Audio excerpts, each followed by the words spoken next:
bersyukurlah Allah masih menjaga kita sekalian.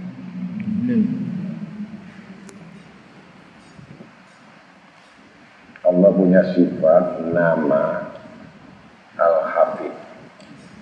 Al-Hafidh itu Allah Maha menjaga. Kalau kita hubungkan tadi, kenapa orang itu bisa panjang umur, kuat tenaganya, kuat akalnya, kuat ibadahnya, kuat hafalannya. Tentu ini satu anugerah yang besar. Sudah kuat tenaganya, kuat akalnya, kuat ibadahnya, kuat cerdasnya, kuat hafalannya.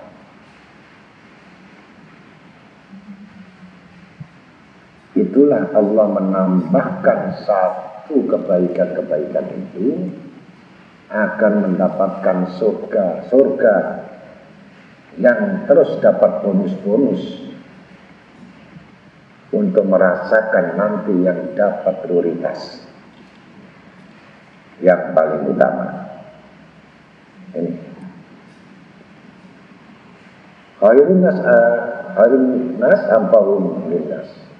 Karena dia sebaik-baik manusianya, sebaik manusia itu selalu beri manfaat orang lain, sama sekali tidak peduli pada dirinya. Karena dia sudah dapat jaminan dari Allah, maka dia tidak peduli pada dirinya. Orang masih peduli pada dirinya karena masih belum tahu jaminan Allah. Kalau orang merasa jaminan Allah, niscaya dia tidak butuh apapun jaminan dari manusia. Dan dia tidak peduli dibutuhkan atau tidak dibutuhkan, didatangi atau tidak didatangi, dia akan mendapatkan penjagaan dari Allah. Apakah itu manfaat, apakah tidak manfaat. Kalau diketahui tidak manfaat, maka banyak ditinggalkannya karena Allah tidak menghendakinya. Kalau ada manfaatnya, maka Allah yang mempertemukan keadaannya. Itu kelembutan Allah Ta'ala. Pasti kalau tua, kurang fisiknya, kurang tenaganya, yang celaka lagi kurang ibadahnya. Yang celaka lagi kurang lagi zikirnya, kurang lagi semangatnya, kurang lagi keyakinannya, kurang lagi keyakinannya sehingga rapuh dalam keputusasaan. Dan keputusan asaan inilah maka dia akan dibuka filenya oleh Allah Ta'ala, dibukakan dosa-dosa yang lalu itu berupa film-film yang ada di kursi roda yang tidak bisa dihapus file-file itu. Dan dia sendiri perang dengan dirinya, marah dengan dirinya, gejolak dalam hatinya, pikiran sendiri, maka tidak ada penyelesaian yang ada di otak mereka yang semua dituangkan di depan matanya ketika sakratul maut mendekatinya. Ini orang tua yang sangat celaka.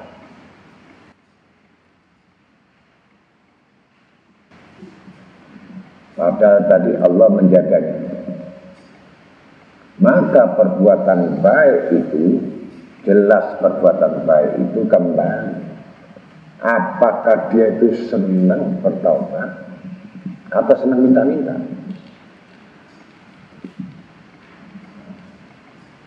Senang berhajat. Kalau orang suka berhajat, saya nggak yakin mereka itu orang yang suka bertaubat. Karena orang yang bertaubat tidak akan pernah minta-minta kecuali minta-mintanya bertaubat. Sekali minta dia akan bertobat. Sekali minta, dialihkan sama Allah untuk bertobat. Sekali dia minta lagi, lari lagi. Dia tahu betul dosa-dosanya. Jangan sampai tercatat dosa-dosa itu yang menambahkan masa tuanya makin terhukum.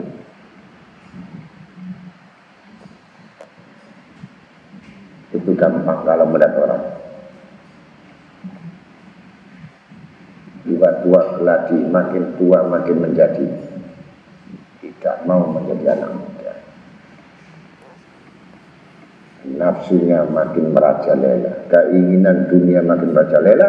Apakah itu orang yang bertaubat?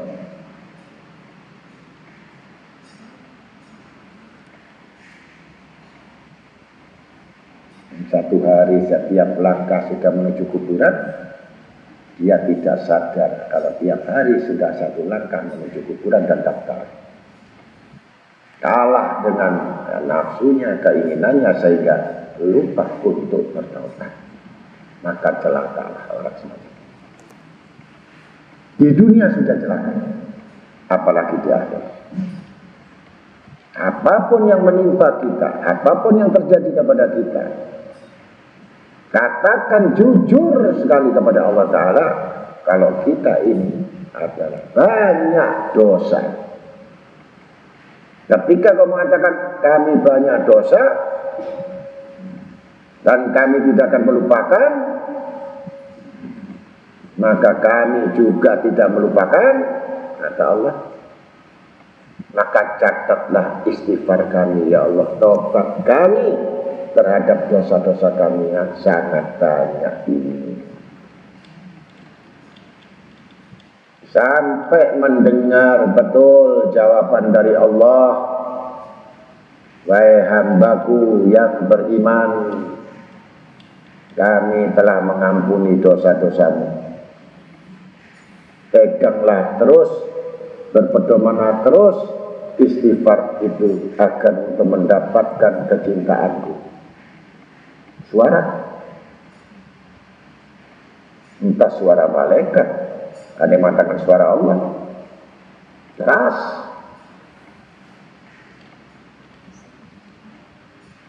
Jadi ada suara, seperti Sayyidina Ibrahim ada. Kita minta ampun di tepi Baitullah, ya Allah, jangan kau beri kesempatanku untuk ada dosa walaupun satu biji zarah, dan hilangkan semua dosa yang ada catatan malaikat atid di tangan diriku. Maka ada suara dari pintu Ka'bah, ya Ibrahim Adham, doamu tidak kami kabulkan.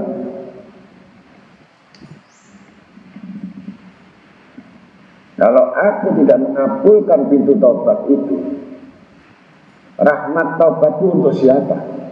Kalau semua orang tidak mau dengan dosa, justru dengan dosa inilah kembalinya hambaku yang sungguh-sungguh inilah, sehingga aku mencintai dia. Jadi supaya dijaga kita nggak berdosa, nggak bisa. Allah tolak. Nanti tidak ada orang beristighfar, tidak ada sholat tobat, tidak ada yang nangis, tidak ada yang menyesal. Itu suara dari kalau orang jadi kekasihnya itu mendengar, makin cintalah kepada Allah Ta'ala, menguatkan istighfarnya. 1 hari sampai 1000, 10.000, 100.000. Saking senangnya dia beristighfar kepada Rabbul Alamin, bukan berhajat.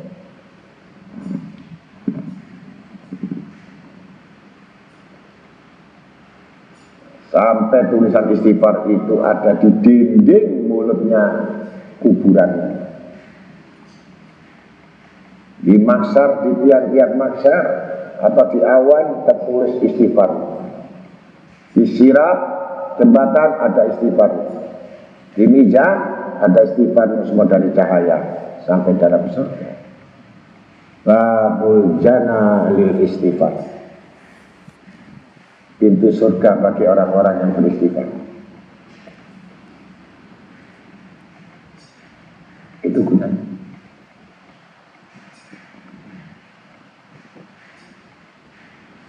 Tapi kalau orang-orang yang fasik, orang munafik, orang-orang yang zalim, dijauhkan untuk istighfar. Apalagi orang yang cinta dunia, hubud dunia, tidak ada istighfar dalam dunia. Andai kata bisa, artinya menolak. Artinya pendusta. Tahu istighfar pendusta? Istighfar, tapi dusta. Dia tidak minta ampun pada Allah. Karena disebut dia orang beristighfar, padahal tidak istighfar. Hati-hati dari golongan orang-orang fasik. Kita mengalami yang sama, perbuatan yang sama, dia ngulangi lagi. Bagaimana istighfar? Istighfar itu merubah tabiat. Istighfar itu merubah daripada perbuatan yang buruk. Istighfar itu merubah satu aspek yang jelek, meninggalkan teman-teman yang jelek, sahabat-sahabat yang buruk, hijrah untuk mendapatkan pengampunan dari Allah Ta'ala.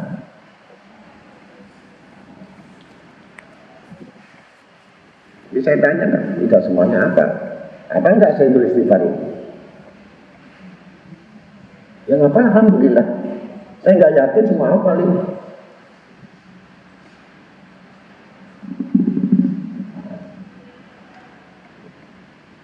Nah, kalau tidak ada keinginan itu, apakah dia bilang istighfar?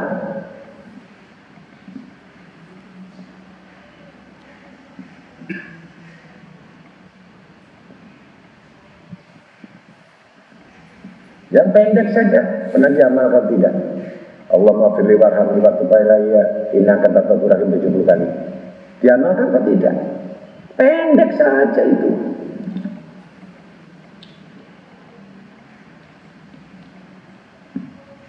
Apa istighfar untuk orang tua?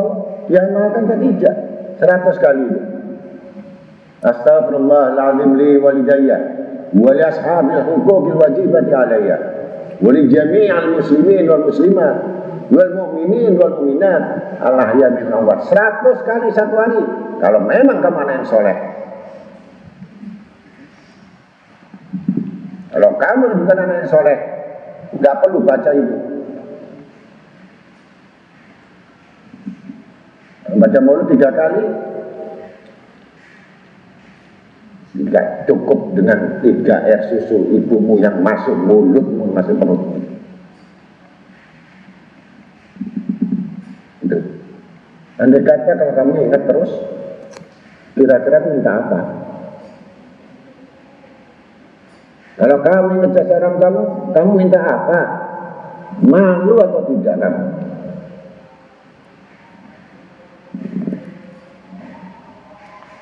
Tapi ngomong kami beramal soleh. Amal soleh dari mana? Doanya saja nggak pernah mau baca. Sibuk kamu sudah melupakan.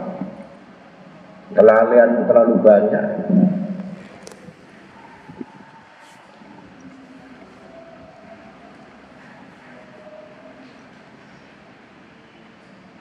Tapi ngomong saya cinta dengan orang tua saya, cinta dengan beliau. Bukti tidak ada. Itu tanda-tanda orang munafik. Bukti langsung salatul walidain, astagfirullahaladzim 100 kali khusus.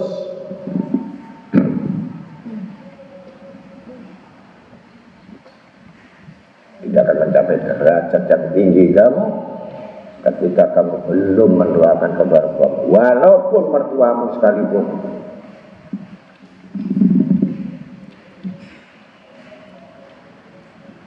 Jangan dianggap orang tua saja, mertua sekalipun.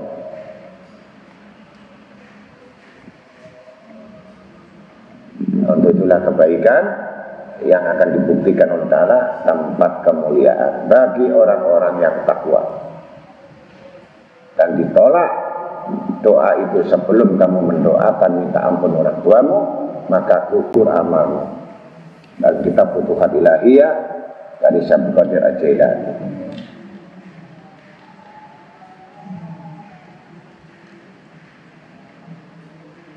Doakan dulu orang tuamu.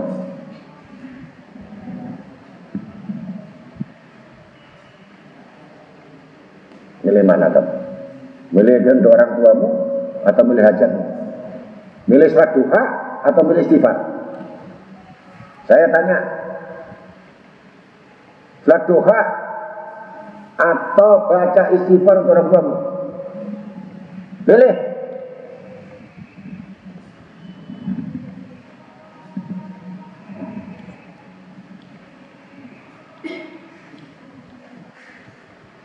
Maka di situ kamu setiap salat duha disuruh istighfar pada Allah Ta'ala agar kamu jangan kedunyan.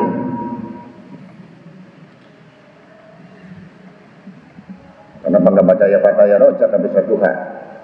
Karena minta ampun, minta kasihan, minta tobat. Karena sifat manusia itu sudah sifat materialistis, syirik kepada harta, syirik pada dunia, terbius dengan semua yang ada fenomena di dunia ini, yang semuanya kamu tinggalkan. Maka doa tidak disebut segala sesuatu kecuali awabin. Kenapa awabin? Karena doa mengandung pengampunan salat tobat. Itu orang bersyukur salat doa. Dan jualuk tak, bukan nggak boleh. Itu orang tingkatan orang awam rendah yang tidak tahu budi,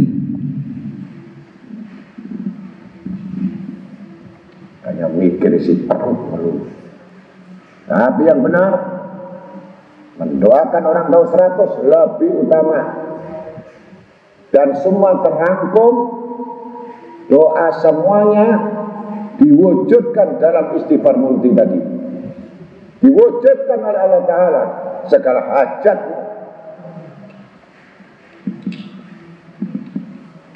Bukan satu multi saja, satu keinginan saja. Dan doa itu pun tidak disebut awabin kalau tidak mengikutkan badiatul maghrib. Ada badiatul maghrib sama dengan doa.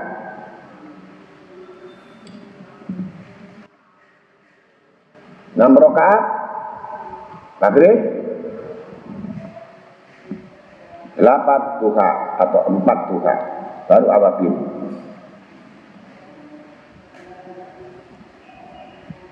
Sholli sunatan awabin rakaatain lillahi ta'ala. Saya sembahyang 2 rakaat salat awabin, salat taubat kepada Allah Ta'ala. Awabin itu salat taubat.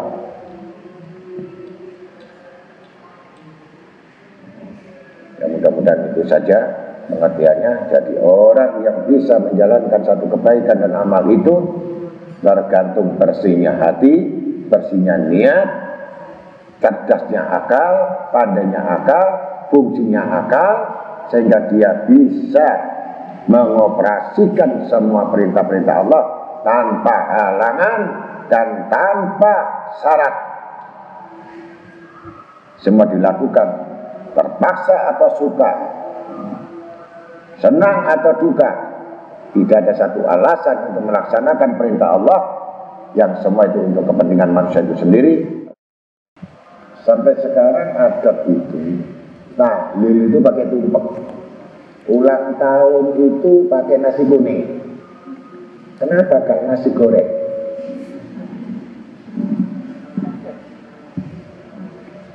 Itu adat atau tadi?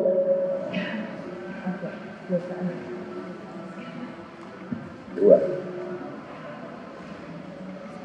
Sama tadi kebiasaan.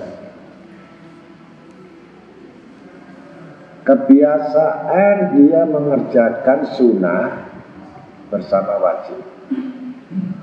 Dalam satu kondisi beratnya sholat sunnah ini sehingga menggugurkan yang wajib, maka tinggalkan yang sunnah. Karena wajibnya belum sempurna. Kalau sudah sempurna yang wajib, yang sempurna sudah bagus menambahkan sholat sunnah-sunnah. Ini orang bijak. Bukan memaksakan sholat sunnah itu untuk mendapatkan sesuatu, tapi berat dijalankan, apalagi sudah banyak rakaatnya, sehingga memberatkan sholat isya-nya. Langsung sholat isya, gak pakai witir, tidur. Kalau orang merasa berat, apalagi kondisi sakit, kita lihat kondisinya. Kemudian sudah biasa berbuat kebaikan, terus dia tahu sengaja berbuat keburukan yang diketahui, kemudian terus melakukan terus menerus perbuatan yang buruk ini tadi, ini adalah orang-orang yang sudah dilaknat oleh Allah. Orang ini tidak ada pintu tobat sebenarnya.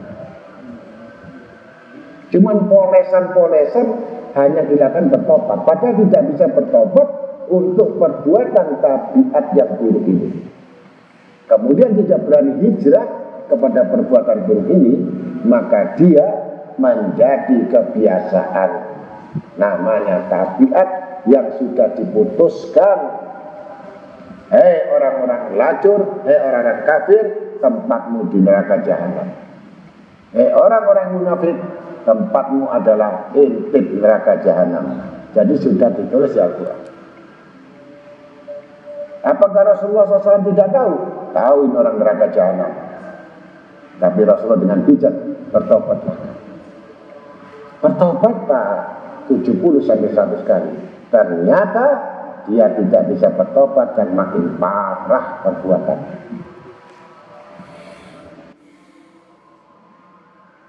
Ini kan. Kalau bertobat, contoh orang makan riba. Dia tahu makan riba itu dosanya besar. Bagaimana dosanya itu, dan berani dia hijrah untuk meninggalkannya. Tetapi pada satu saat dia mengalami yang lebih parah lagi, sampai semua digadaikan, pemberian orang digadaikan, perhiasan anaknya digadaikan, rumahnya tanya digadaikan, BPKB digadaikan, semua digadaikan. Apa yang dirubah? Mati nggak ada lagi, kecuali mandikan dengan air darah dan nanah. Orang pemakan riba mandikan darah dan nanah, karena dia akan berenang sama darah dan nanah di kuburan nanti, dan makan duri.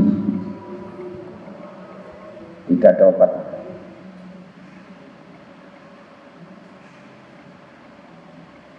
Akal bisa saja. Jadi kamu harus berani betul-betul hijrah, betul-betul meninggalkan itu. Andai kata kamu melakukan perbuatan sama suami istri, maka hukumnya zina. 1 kali hukumnya zina sama dengan 30 kali, 70 kali. Dari zina biasa. Suami istri.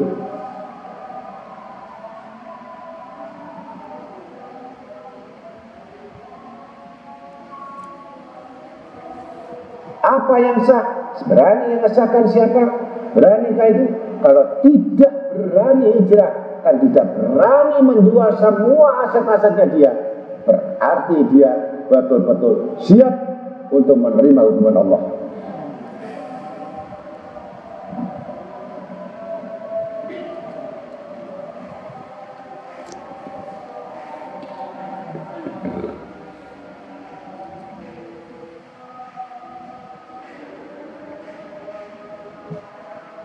Kebiasaan-kebiasaan yang buruk ini, kalau tidak mulai sekarang diakui, semua yang akses, yang nganter pinjam, yang menjadi saksi, yang menulis, yang mencatat, semua tukang parkirnya, tukang grabnya nggak ikut apa-apa, semua masuk rombongan untuk menjadi saksi. Ini keburukan yang disebut tabiat, yang dianggap masa sekarang adalah biasa, tapi tidak biasa bagi Allah, tidak biasa bagi Rasul, karena itu sangat memalukan dan itu menyatakan perang dengan Allah.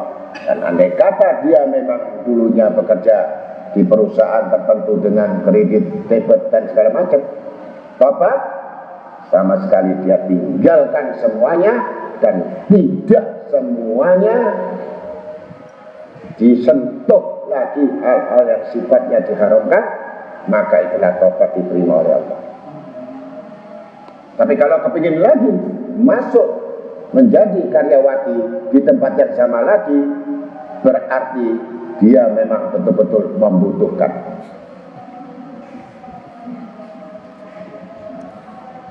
Membutuhkan hidup, juga membutuhkan siksa neraka.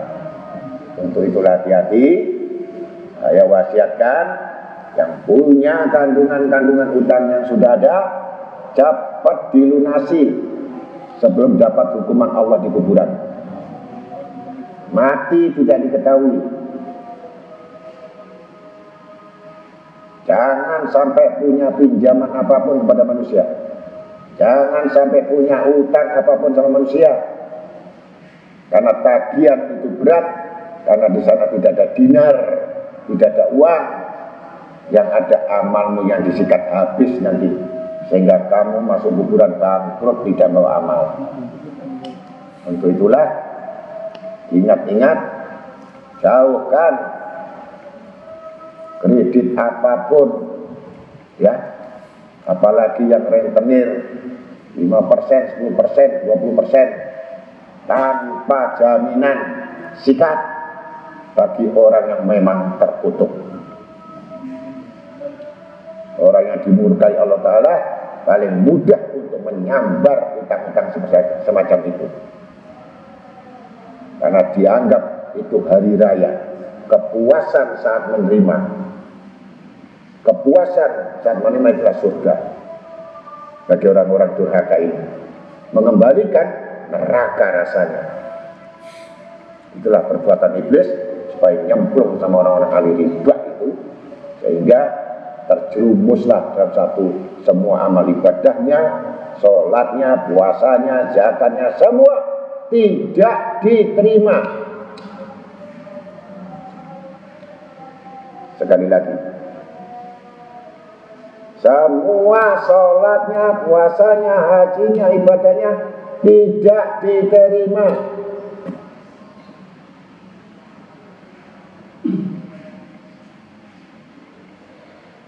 Sajadahnya dari darah nanah, bajunya darah nanah, air wudhunya darah nanah, air kencing.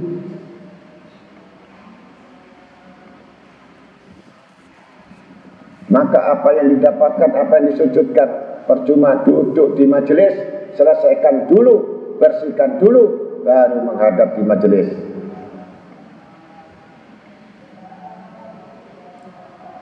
Dan tidak akan mampu manusia kalau begitu, ya repot, nggak ngaji salah, ngaji salah. Ya ngaji nggak ngaji saja, ngaji juga nyemplung neraka.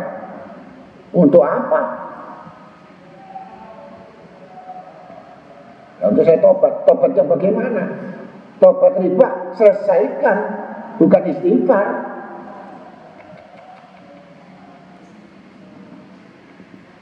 Bukan baca istighfar kubro, selawat kubro, istighfar kubro, apalagi wirid kubro, tapi nggak bayar.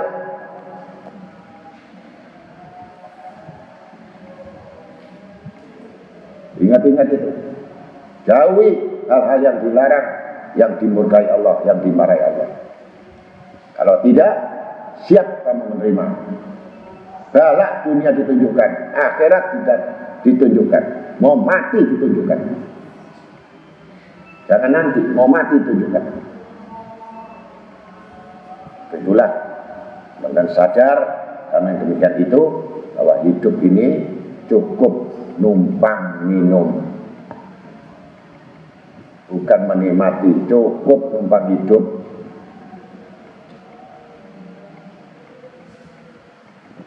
Jangan terpengaruh hal-hal yang sifatnya merugikan sehingga menghancurkan kamu diri sendiri, sehingga kamu tidak akan mengerti apa yang dilarang, apa yang boleh, karena Allah sudah tutup itu hidayah kepadamu sehingga kamu tidak akan paham yang halal dan haram.